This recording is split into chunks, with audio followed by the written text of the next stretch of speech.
स्वागत है आप सभी लोगों का भारतीय राज्य व्यवस्था और संविधान के ऐसे महत्वपूर्ण प्रश्नों के सुपरफास्ट रिवीजन के लिए जो आपकी परीक्षाओं में बार बार पूछे जाते हैं। पिछले लेक्चर में हम लोगों ने अपने प्रश्नों को जहां पर छोड़ा था, चलिए आज उसी के आगे स्टार्ट करते हैं।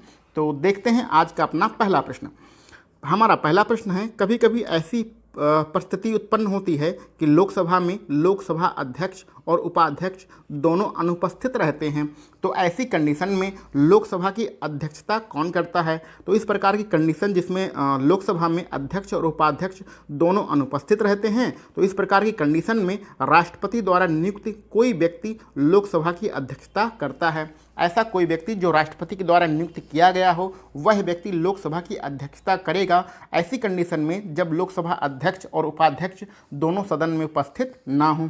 ठीक है, चलिए आगे बढ़ते हैं। भारत की पहली महिला विदेश सचिव कौन है। तो भारत की प्रथम महिला विदेश सचिव हैं चोकिला अय्यर। इनका नाम आप याद रखिएगा, रट लीजिएगा। चोकिला अय्यर कौन है, भारत की पहली महिला विदेश सचिव। आपके परीक्षाओं में ये पूछा गया प्रश्न है। भारत के प्रथम लोकसभा अध्यक्ष कौन है। तो मालवंकर साहब, जिनका फुल फॉर्म है जीबी मालवंकर। तो मालवंकर साहब प्रथम लोकसभा अध्यक्ष हैं, इस चीज़ को आप जानकारी में रखिएगा। आगे बढ़ते हैं। संविधान सभा द्वारा भारत के संविधान को कब स्वीकार किया गया।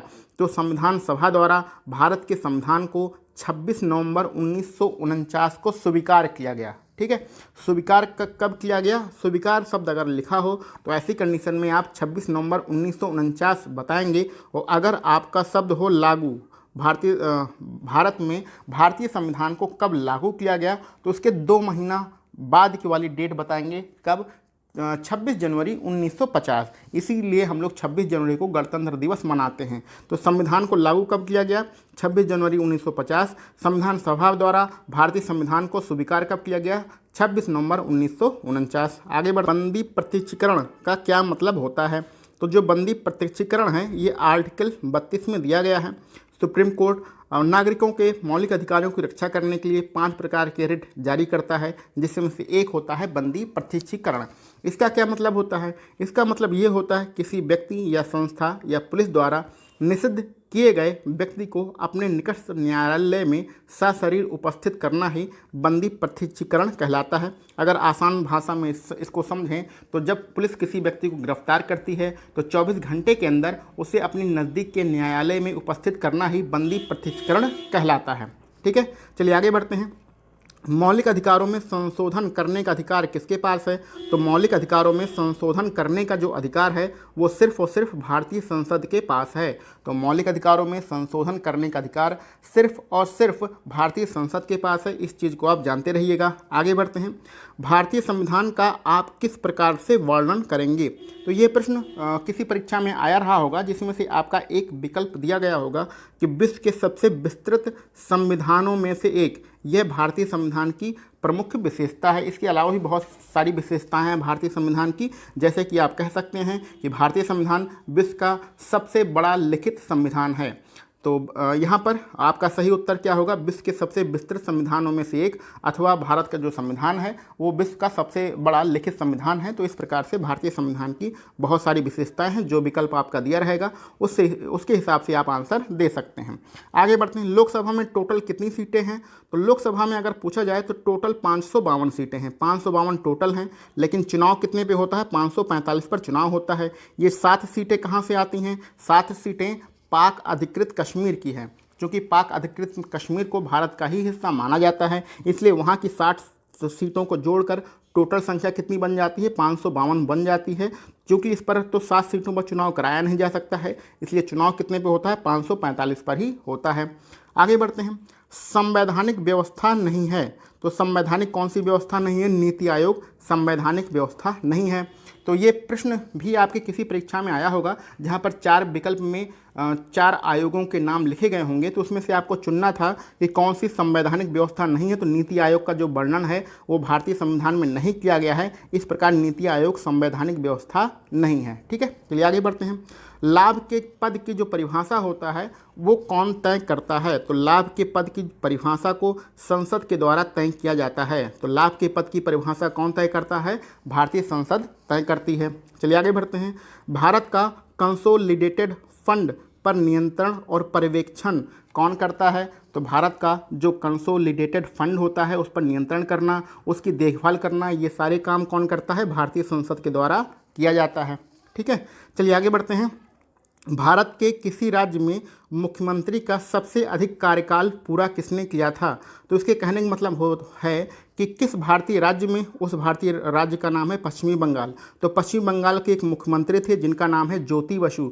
इन्होंने सबसे ज़्यादा समय तक मुख्यमंत्री के रूप में काम किया है। तो किस मुख्यमंत्री ने सबसे ज़्यादा समय तक मुख्यमंत्री के रूप में काम किया है? उनका नाम है ज्योति बसु। ये किस राज्य से हैं? पश्चिमी बंगाल से हैं। लेकिन अभी वर्तमान समय में आप डाटा चेक कर लीजिएगा, हो सकता है कि जो उड़ीसा के इस बार के मुख्यमंत्री बने हैं नवीन पटनायक, उन्होंने ज्योति बसु के कार्यकाल को पीछे छोड़ दिया है। तो ये आपका करंट का क्वेश्चन है, इसको आप चेक कर लीजिएगा। ठीक है, ये जो है कम से कम 1 साल पुरानी बुक है, तो यहाँ से आप डाटा चेक कर लीजिएगा कि नवीन पटनायक हैं या ज्योति बसु हैं, इसको आप चेक कर लीजिएगा क्वेश्चन को। चलिए आगे बढ़ते हैं। जब भारत के राष्ट्रपति अथवा उपराष्ट्रपति का चुनाव होता है तो उसके चुनाव में संदेह और विवादों का निपटारा कौन करता है? तो चाहे भारत के राष्ट्रपति का चुनाव हो, चाहे भारत के उपराष्ट्रपति का चुनाव हो, दोनों चुनाव में अगर कोई संदेह होता है या विवाद होता है तो उसका निपटारा भारत का सर्वोच्च न्यायालय ही करता है। तो भारत का जो सुप्रीम कोर्ट होता है वो उपराष्ट्रपति और राष्ट्रपति के चुनाव में विवादों का निपटारा करता है। इस चीज़ को आप जानते रहिएगा। चलिए आगे बढ़ते हैं। भारत में संविधान की आधारभूत संरचना का सिद्धांत कहाँ से प्रकट होता है? तो भारत के संविधान की एक निश्चित विशेषताएं हैं, इसके लिए इतना आवश्यक है कि वे मिटाई नहीं जा सकती हैं। यही आधारभूत संरचना का सिद्धांत है। तो आधारभूत संरचना का सिद्धांत का मतलब ये होता है कि जब भी भारतीय संविधान में कोई संशोधन किया जाता है तो संशोधन इस प्रकार से करना होता है कि वे इसकी निश्चित विशेषताएं हैं वो ख़त्म ना हो जाए, यानी जो मूलभूत ढांचा है वो बदल ना जाए। यही हमारे भारतीय संविधान की विशेषता है। यानी कि कहने का सीधा मतलब ये है कि भारतीय संविधान की जो मूलभूत संरचना है, जो मूलभूत ढांचा है, उसको नहीं बदला जा सकता है। यही भारतीय संविधान की प्रमुख विशेषता है। ठीक है, चलिए आगे बढ़ते हैं अपने अगले प्रश्न पर। कैग के बारे में बात करते हैं। नियंत्रक और महालेखा परीक्षक की टिप्पणियों पर कार्रवाई करने की अंतिम जिम्मेदारी किसकी होती है? तो ध्यान रखिएगा, जो कैग होता है जिसको हम लोग कंट्रोलर एंड ऑडिटर जनरल कहते हैं और हिंदी में नियंत्रक और महालेखा परीक्षक कहते हैं, ये अपनी जो रिपोर्ट देता है वो रिपोर्ट किसको देता है? पीटी यानी कि राष्ट्रपति को देता है। राष्ट्रपति यह रिपोर्ट कहाँ पर प्रस्तुत करता है? भारत की संसद में प्रस्तुत करता है। तो इस प्रकार नियंत्रक और महालेखा परीक्षक के द्वारा बनाई गई रिपोर्ट पर चर्चा कहाँ पर होती है? भारतीय संसद में होती है। तो इस प्रकार हम लोग कह सकते हैं नियंत्रक और महालेखा परीक्षक की टिप्पणियों पर कार्रवाई करने की अंतिम जिम्मेदारी किसकी होती है? भारतीय संसद की होती है। ठीक है, चलिए आगे बढ़ते हैं। संसद का ऊपरी सदन कौन होता है? तो इसको हम लोग जानते ही हैं, संसद के 2 सदन होते हैं, ऊपरी सदन राज्यसभा और निचला सदन कौन सा होता है? लोकसभा। भारत में वोट देने के लिए न्यूनतम आयु कितनी होती है? तो भारत में वोट देने के लिए जो न्यूनतम आयु होती है वो 18 वर्ष होती है, इसलिए इसमें सभी लोग जानते ही हैं। अब यहाँ पर एक प्रश्न आपसे पूछ रहे हैं हम कि भारत में जो वोट देने का अधिकार है वो किस आर्टिकल से दिया गया है?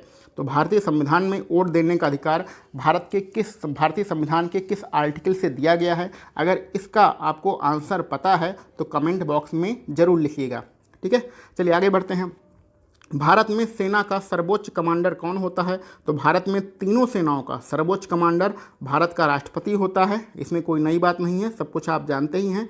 आगे बढ़ते हैं। भारतीय राज्य में सर्वाधिक कार्यकाल पूरा करने वाले मुख्यमंत्री कौन हैं? तो ऐसे कौन से मुख्यमंत्री हैं जिन्होंने सबसे ज़्यादा कार्यकाल पूरा किए? सबसे ज़्यादा लंबे समय तक रहने वाले मुख्यमंत्री अभी हमने ऊपर पढ़ा ज्योति बसु हैं, लेकिन सर्वाधिक कार्यकाल का मतलब 5 बार, 6 बार या 10 बार कितनी बार मुख्यमंत्री बने हैं? तो अगर इस हिसाब से पूछा जाए तो आपका नाम होगा पवन कुमार चामलिंग। तो पवन कुमार चामलिंग ने सर्वाधिक कार्यकाल पूरा किया है। और सबसे लंबे समय तक मुख्यमंत्री कौन है? ज्योति बसु, पश्चिमी बंगाल वाले। ठीक है, आगे बढ़ते हैं हम लोग अपने अगले प्रश्न पर। संविधान सभा के सदस्यों ने भारत के संविधान का प्रारूप तैयार किया था। तो ये तो हमें पता है कि संविधान सभा के जो सदस्य हैं उन्होंने मिलकर भारतीय संविधान का प्रारूप तैयार किया था। अब आपसे ये पूछा जा रहा है कि जो संविधान सभा के सदस्य थे ये कहाँ से आए थे? तो भारत में बहुत सारे प्रदेश थे, प्रदेशों की जो विधानसभाओं के चयनित सदस्य हुआ करते थे उन्हीं से मिलकर संविधान सभा के सदस्य बनाए गए थे।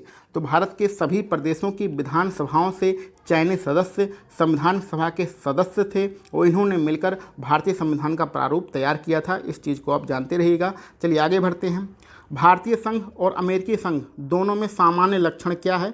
तो ये प्रश्न किसी परीक्षा में आया रहा होगा, जहाँ पर एक विकल्प आपको दिया गया है कि संविधान की व्याख्या करने वाली संघीय सुप्रीम कोर्ट, संविधान की व्याख्या करने वाली एक संघीय सुप्रीम कोर्ट होगी। यह बात भारतीय संविधान और अमेरिकी संविधान दोनों में कही गई है। यहाँ पर आप ये भी कह सकते हैं कि जो सुप्रीम कोर्ट की व्यवस्था है वो भारत में कहाँ से लिया गया है? तो सुप्रीम कोर्ट की जो व्यवस्था है वो भारत में आपके अमेरिका देश से लिया गया है। उसको दूसरे शब्दों में कह सकते हैं कि संविधान की व्याख्या करने वाली सुप्रीम कोर्ट की व्यवस्था किन किन देशों में है? तो अमेरिका में भी है और आपके भारत में भी है। तो यही दोनों की एक सामान्य लक्षण है, एक सामान्य विशेषता है। चलिए आगे बढ़ते हैं।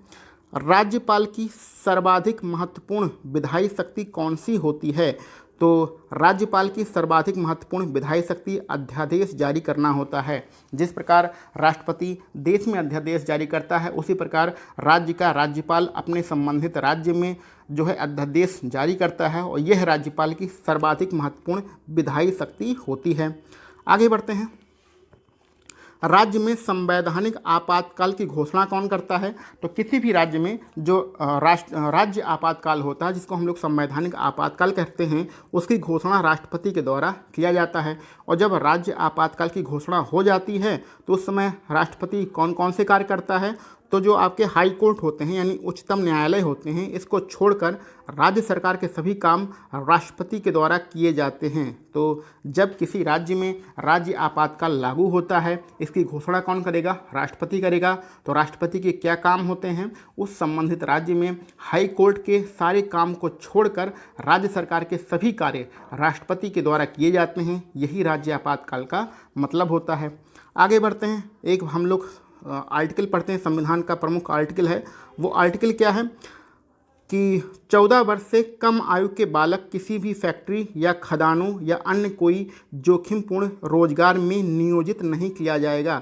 यानी 14 वर्ष से जो कम के बच्चे हैं उन्हें फैक्ट्रियों में, खदानों में और जोखिमपूर्ण कार्यों में नियोजित नहीं किया जाएगा। ऐसा किस अनुच्छेद में लिखा गया है? तो ऐसा अनुच्छेद 24 में लिखा गया है। आर्टिकल 24 में बालकों के संरक्षण के बारे में यह बातें लिखी गई है। इस चीज़ को आप जानते रहिएगा।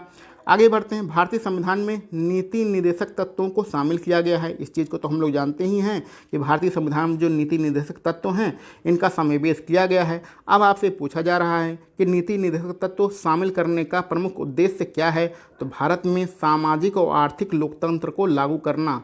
भारत में सामाजिक और आर्थिक लोकतंत्र को लागू करने के उद्देश्य से भारतीय संविधान में नीति निर्देशक तत्वों को शामिल किया गया है। ठीक है, तो आज के लिए हम लोग बस इतने ही प्रश्न रखते हैं। इसके आगे के प्रश्नों को हम लोग अपने अगले लेक्चर में सॉल्व करेंगे। आप सभी लोगों को वीडियो देखने के लिए बहुत बहुत धन्यवाद।